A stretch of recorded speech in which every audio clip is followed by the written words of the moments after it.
मैं भक्ति हूँ, भक्त को भगवान के द्वार तक पहुँचाने वाली भक्ति। मैं पूजा हूँ, भक्त के मन में भक्ति की अलख जगाने वाली पूजा।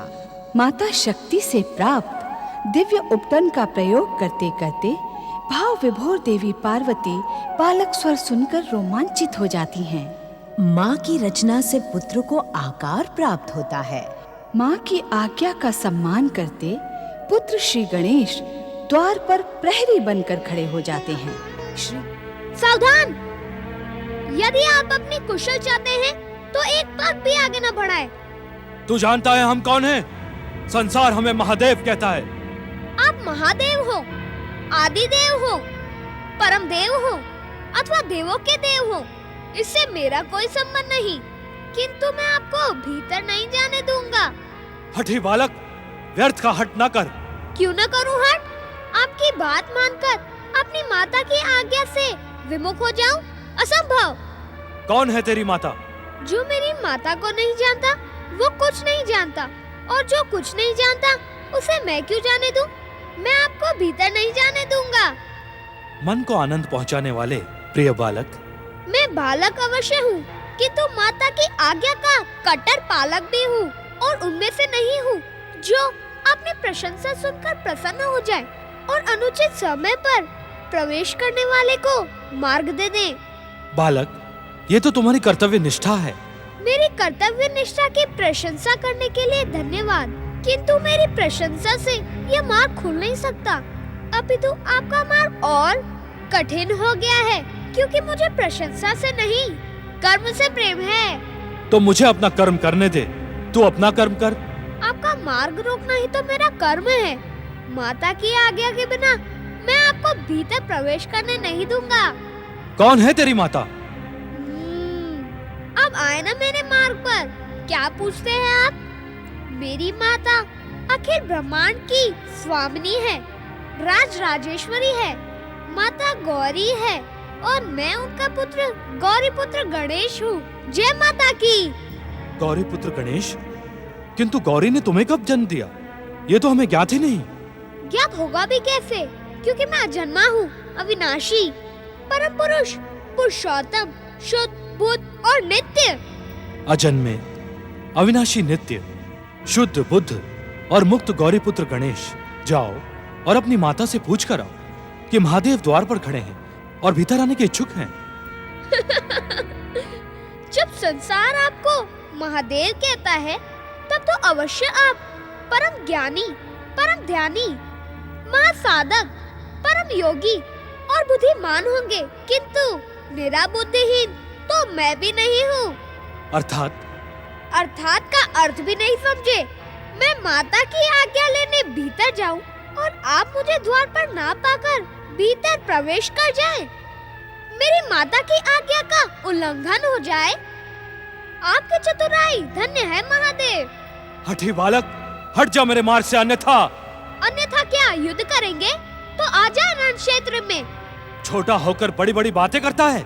उसका कारण ये है कि आप बड़े होकर छोटी छोटी बातें कर रहे हैं। युद्ध के विषय में क्या विचार है? वाचाल बालक!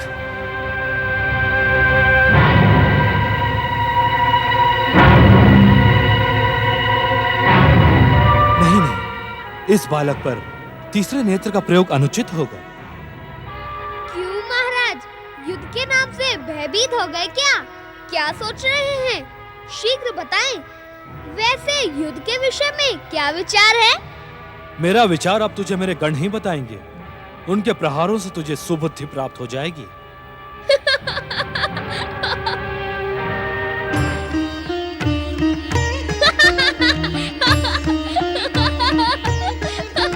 धन्य है महादेव, गणपति को गणों से सुबुद्ध कराएंगे।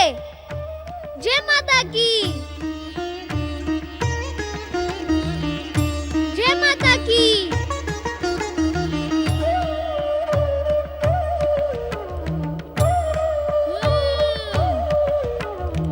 अति उत्तम।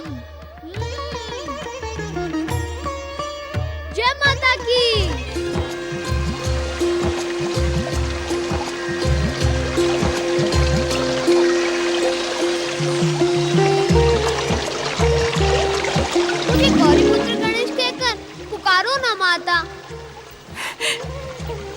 गणेश, मेरा गणेश, मेरा गणेश, मेरा गणेश। गौरीपुत्र, गणों में श्रेष्ठ, गणों के ईश्वर, गौरीपुत्र गणेश, कहो मैं तुम्हारा क्या प्रिय करूं? प्रिय तो आपने कर दिया माता। कैसे पुत्र? मुझे आकार प्रदान करके। जन्म देने और आकार प्रदान करने वाली माता का स्थान तो भगवान से भी श्रेष्ठ होता है।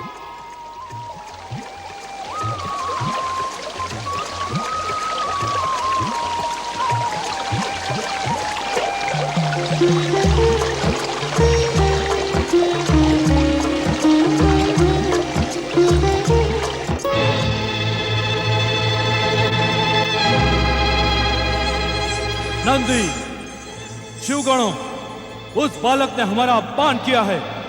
उसे देवी पार्वती के स्नान गृह के द्वार से शीघ्र हटा दो। तुमने सुना नहीं हमने क्या कहा? सुना भोलेनाथ, किंतु समझ में नहीं आ रहा है। हमने तो कैलाश में कोई बालक नहीं देखा। तो क्या हम असत्य कह रहे हैं? तुम सबको हमारी बात पर विश्वास नहीं है क्या? चलो चलो शिव आज्ञा का पालन करें। चलो चलो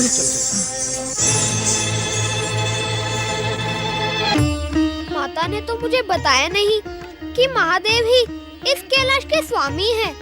परंतु बताया भी होता तो मैं उन्हें स्नान गृह कैसे जाने देता।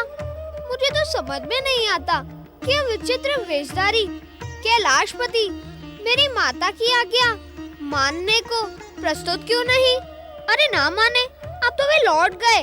अब उनकी चिंता क्यों करूं? माता के दिए हुए इन स्वादिष्ट मोदकों का भोग लगाता हूँ।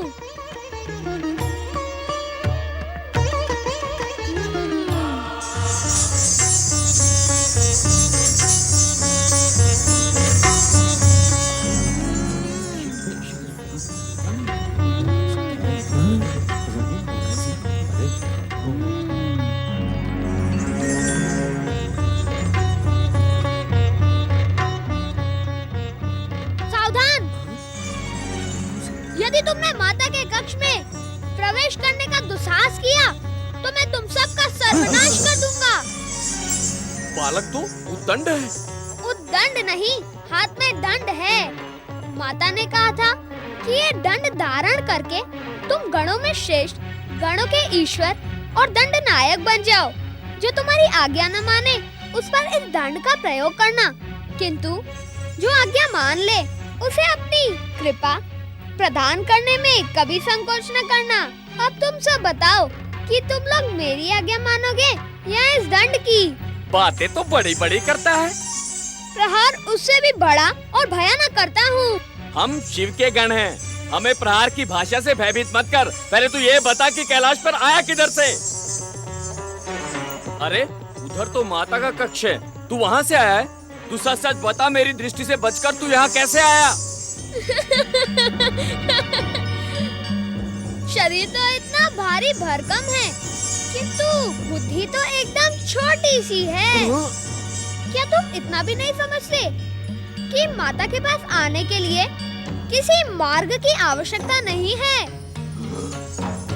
नंदी महाराज, बालक तो चतुर एवं बुद्धिमान प्रतीत हो रहा है। अब हम क्या करें? कुछ ना कुछ तो करना ही होगा। स्वामी का आदेश जो है ना। कुछ ना कुछ तो करना ही होगा, क्योंकि स्वामी का आदेश जो है।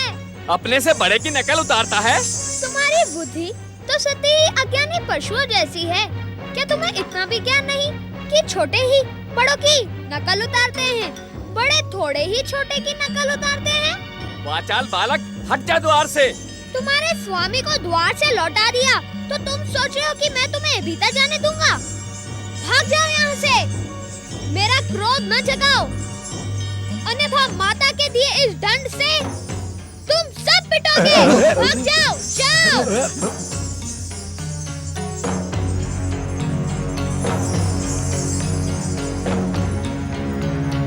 माता के दिए हुए मोदक भी नहीं खाने देते।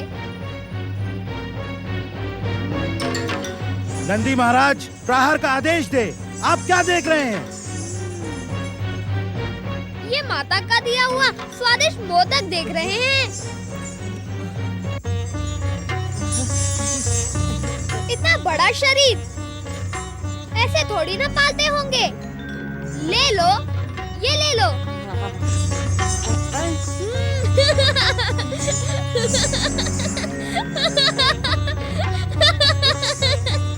ऐसे थोड़ी ना मिलेंगे माता के दिए हुए स्वादिष्ट मोदक। पहले हमारी कृपा प्राप्त करो। तू मुझसे परिहास करता है। आवश्यकता पड़ी तो प्रहार भी करूंगा। तू ऐसे नहीं मानेगा। मूर्खों, हंसते क्या हो? पकड़ लो इस उद्दंड बालक को। इनके पास ले चलो।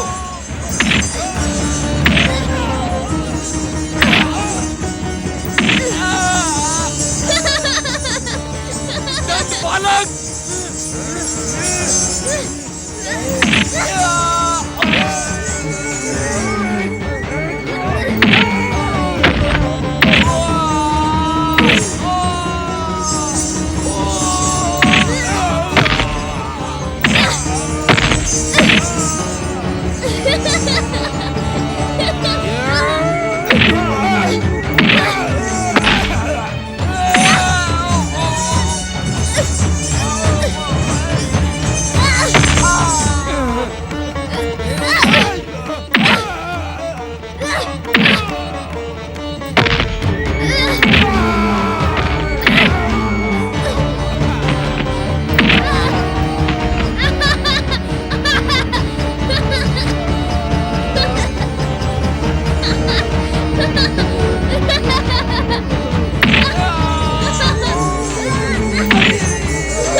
जय माता की।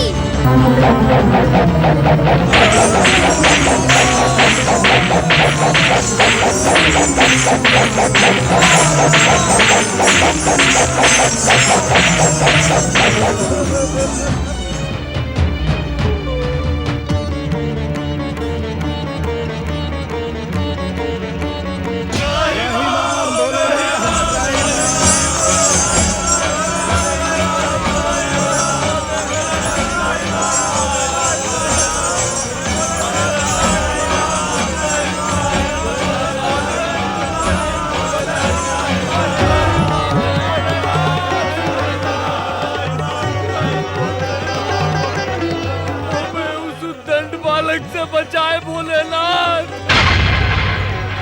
भोलेनाथ, उसका दंड वज्र के समान कठोर है भोलेनाथ। उसके हाथों में अपार शक्ति है स्वामी। वो हमें पीटने किसी भी क्षण यहाँ भी आ सकता है प्रभु। उसे रोके भोलेनाथ, रोके शिव शंकर, रोके। राही राम भोलेनाथ।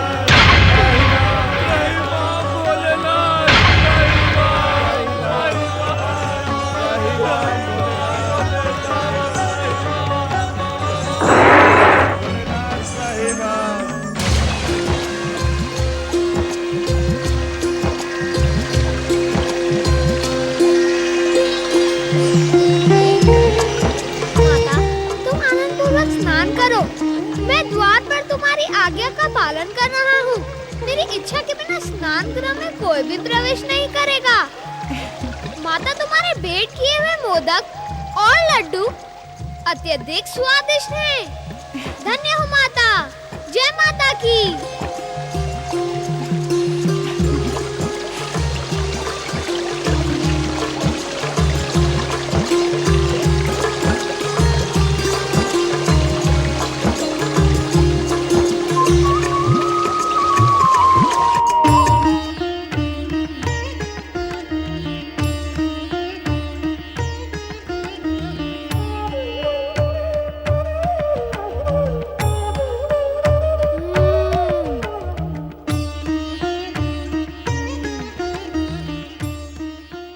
अब किसी का साहस माता के द्वार में आने का नहीं होगा।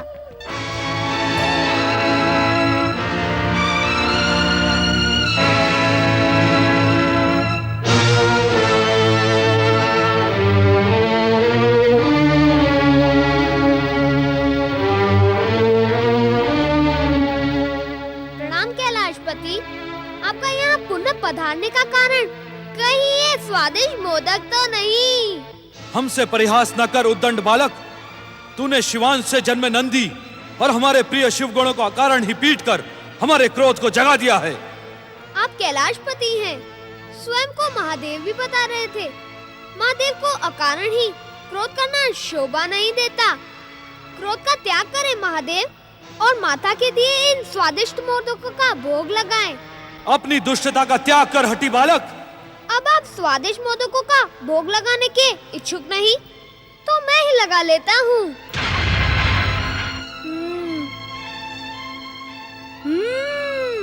बता, तूने अकारण ही शिवगणों पर प्रहार क्यों किया? आपके प्रिय शिवगण तो बुद्धिहीन हैं। मैं तो उन्हें भी मोदक दे रहा था, किंतु वे मूढ़ बुद्धि मेरी कृपा प्राप्त करने के इच्छुक ही नहीं थे। अब आप भी बताएं कैलाशपति कि मूर्खों को उनकी मूर्खता का दंड देना क्या अनुचित है? हट जा हमारे मार्ग से, अन्यथा तुझे भी हमारे हाथों अपनी मूर्खता का दंड भुगतना होगा। कैलाशपति, हम में से मूर्ख कौन है, यह सिद्ध करना तो अत्यंत कठिन है। जो व्यक्ति बार बार रोकने पर रुकने को प्रस्तुत ना हो, जो यह समझना ना चाहता हो कि इस समय मेरी माता स्नान करने गई है, स्नान गृह में प्रवेश वर्जित है, इस पर भी जो प्रवेश करने का हट करे उसे चतुर तो नहीं मूर्ख ही कहेंगे ना। 14 भुवनों में शिव का मार्ग रोकने का दुस्साहस कोई नहीं कर सकता। अज्ञानी दुष्ट बालक, ऐसा प्रतीत होता है कि तू हमारे हाथों दंडित होकर ही रहेगा। कैलाशपति, आप मुझे दंडित करने आए हैं अथवा मेरी माता के स्नान गृह में प्रवेश पाने? यदि तू द्वार से नहीं हटा तो हम तुझे दंडित करके स्नान गृह में प्रवेश करेंगे और तेरी माता को बताएंगे एक हठी और मूर्ख बालक को द्वार पर खड़ा करके उन्होंने कितनी बड़ी भूल की है। माता ने कोई भूल नहीं की है कैलाशपति। भूल वह कर रहा है जो इसे भूल समझ रहा है। तेरी उद्दंडता अब असहनीय है। मैं अंतिम चेतावनी देता हूँ, हट जा द्वार से, अन्यथा। अन्यथा क्या युद्ध करेंगे? पिछली बार भी तो युद्ध का नाम सुनकर न जाने क्या सोचकर आप चले गए थे और उन बुद्धिहीन अभागे शिवगणों को अपना विचार बताने के लिए कह रहे थे। शिवगण गणपति को आपका विचार बता न पाए, किंतु आपको मेरा विचार तो अवश्य ज्ञात हो गया होगा। अब मेरा विचार ज्ञात करने के लिए तू इस संसार में जीवित नहीं रहेगा। शिवगणों की दुर्दशा देखकर भी आप ये बात कहने का साहस रखते हैं? निसंदेह कैलाशपति, आपका साहस प्रशंसनीय है। मैं आपके साहस पर प्रसन्न हो गया। लो, मेरे प्रसन्नता के कारण ही इस दिव्य और स्वादिष्ट मोदकों का भोग लगाओ। उद्दंड बालक! यदि आप भोग लगाने के इच्छुक नहीं तो मैं क्या कर सकता हूँ? मैं ही लगा लेता हूँ इन स्वादिष्ट मोदकों का भोग।